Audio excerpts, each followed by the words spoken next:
Hello అందరికీ.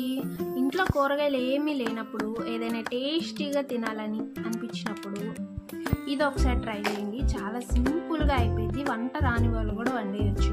2 ఉల్లిపాయలు తీసుకొని సన్నగా పొడవుగా కట్ చేసుకొని ప్యాన్ మీద ఆయిల్ పెట్టి ఆయిల్ హీట్ అయిన తర్వాత ఉల్లిపాయలు వేసుకొని బాగా ఫ్రై చేసుకోవాలి.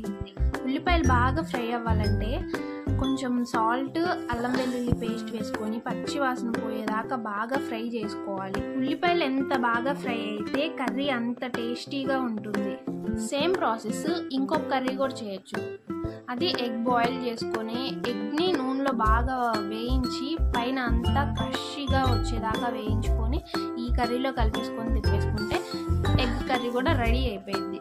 ఎగ్ తినము అనుకున్న వాళ్ళు సింపుల్గా ఈ ఉల్లిపాయ ఫ్రై చేసుకోండి, చాలా టేస్టీగా ఉండిద్ది.